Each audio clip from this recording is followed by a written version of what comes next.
Now, continuing on for our look ahead at the TG Ceathair All-Ireland Ladies Intermediate Championship. Semi-final action coming up this weekend on Sunday.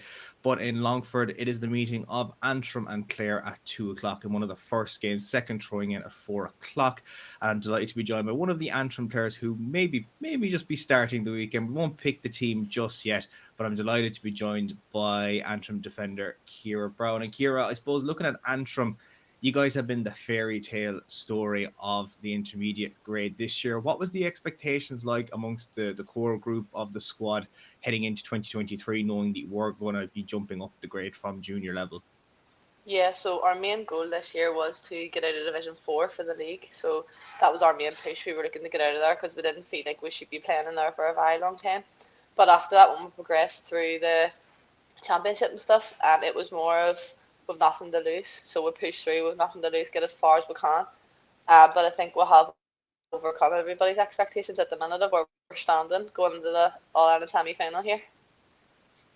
Yeah, like looking at like that story of 2023, like, you know, you won the league and then went into Ulster, beat Tyrone in Ulster, and coming on for that, now you're into the championship, and you know you're potentially 60 minutes away now for a back-to-back All-Ireland final, and it's in a different grade as well. So like for yourselves, that must be probably one of the biggest achievements this year, is, you know, you couldn't literally be in an All-Ireland final come Sunday afternoon again. Yes, it definitely is. So obviously getting it all out of final is all you ever want, to be fair, when you are playing. But especially being in it last year and then winning and taking the step up just to get back to there again this year, even where we're at the minute, getting through the All Ireland semi final will already feel surreal. Never mind pushing on and getting back into the All Ireland final back to back, making some history for our county as well. I suppose looking back at Antrim throughout the years, you know, 2012 was the last time before last year that Antrim had recorded an All Ireland success. Back then, you were in the crowd at Croke Park cheering on the Antrim team, where your manager Yeah. Emma was one of the players. And now, you know, fast forward a few years later, you've lined out in Croke Park and played for Antrim. Like, how does it feel to go from that fan in the crowd to now being, you know, one of the starters in that Antrim squad this time around? Uh, Yeah, absolutely crazy because back then when you were one of the fans in the crowd, you didn't think that's what you always ever wanted, but you didn't ever think it was going to happen that sort of way. And then as the years went on, they actually made it again till the final. They didn't win though, but I was water girl, so I got to travel with the team, and that was the end for me. I was like, this is amazing. Like I can't wait till I get to be here one day. I got to walk through the change rooms, and it was all just put in perspective for me. And then finally getting into we got into the All Ireland final a few years ago and played Wicklow, and we weren't successful then either. But that was my first time laying in Croke Park, and it was absolutely amazing. Even just being in the change rooms and stuff was definitely a different perspective over anything I ever had played in before. And I know when I was speaking to Emma before, she mentioned, I suppose, the progression of the ladies' football game in Antrim over the last few years. And, you know, when she was playing, mightn't have been a whole lot of girls registered to play for clubs back then. So I suppose, where would your have experience with playing Gaelic football began? Yeah, so I actually just attended a wee summer scheme when I was only 6, and one of their wee multi-sport games was Gaelic football, and one of the guys knew Brian Coyle, who's St Paul's manager at the time, and he still is after all that time. And he passed him on to me, and he used to come and collect me every Saturday morning and bring me up the road to play Gaelic, and just ever since then it's stuck. So since I've been 6, that's where I started, and this is where I am now, just from then, from St Paul's with Brian Coyle. And like to go from, you know, as I mentioned there, the girl in the crowd to obviously lighting out for Antrim, you're getting that support. You're getting, I suppose, the next generation of players are now coming in. Do you find it surreal when like those players are now coming up? Those little girls are coming up to you now, like you would have gone up to the girls 10 or 11 years ago when Antrim were in that All Ireland final. Do you find it that a bit That weird that you're now that person to them? Yeah, definitely. Me and Laura, the Hunty, she's one of my best friends. We always talk about that whenever the kids come up after the match and they want a photo or they want you to sign their boots or their ball or their flag. It's just absolutely amazing because you'd be like, I'm just a normal person. Like, I'm just here training, playing for fun. It's amazing. But these girls look up to you and you genuinely are a role model for a lot of them. Some slight technical issues there. You might notice Kira no longer wearing headphones. think a battery might have just died there.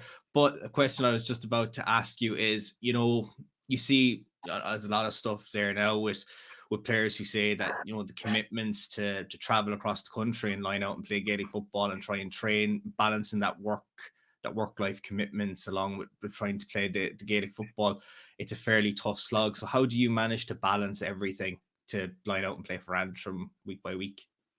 Yeah, it definitely can be difficult at times trying to find the time to get everything done, to be honest. But I think it all comes with the enjoyment of the sport. So you have the enjoyment to be able to give up those sacrifices, to be able to make it do all the trainings.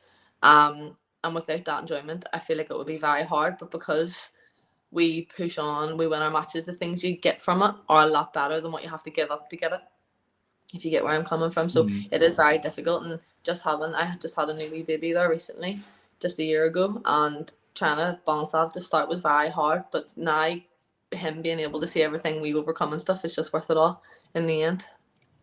Yeah, that's definitely probably a roller coaster of emotions for you guys, over the last, I suppose, couple of years. You mentioned that defeat to Wicklow in 2021. They bounced back strong, and it was Fermanagh last year in the All-Ireland Junior Final, and that game went to a replay. And I was at Croke Park for it was the first day, and it was fairly nerve-wracking finish up to that game. And then obviously, you get the replay of it. Obviously, you won't have that luxury this weekend of games going to a replay and stuff like that. But looking at last year, how nerve-wracking was it that, the game ended up going to a replay. You had to prepare fairly quickly to then, in fairly intense heat, line out in the athletic grounds and play the replay, knowing, it's do or die at this stage. Yeah, it definitely was crazy. It was a rush and a mix of emotions all in one for everybody, and you could just tell by the vibe given off the training. But everybody was ready to go. Everybody all turned up on time, give 100% the trainings, and you could just tell everybody wanted it as a unit. There was no individuals, there was no divide. Everybody was together as a unit and was ready to push on through.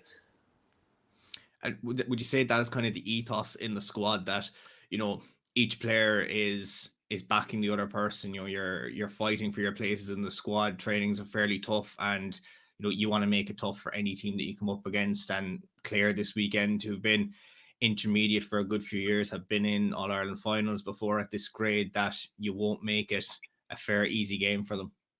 Yeah, definitely. I've actually said this before. That is one of the main reasons I think that we have came on so much this year.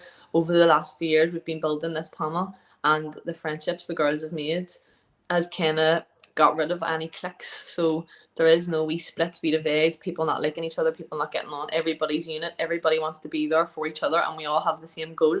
So there's no one stepping aside, making a difference. Everybody's together. Everybody's pushing hard and giving everything they have. So we'll have to wait and see now on Sunday just what the result is. Like I said, it will be a result on the day in Glennon Brothers Players Park in Longford. 2:00 throw-in between Antrim and Clare. And obviously whoever wins that game will book their ticket to the All-Ireland final this year and might have the luxury of, just after the game, tuning in to watch the second outing between Wexford and Kildare at 4:00 in Parnell Park. But Ciara, thanks for having a chat with me this morning, and best of luck to yourself and the Antrim players ahead of Sunday's tie. Thank you very much, Dermot. Thank you.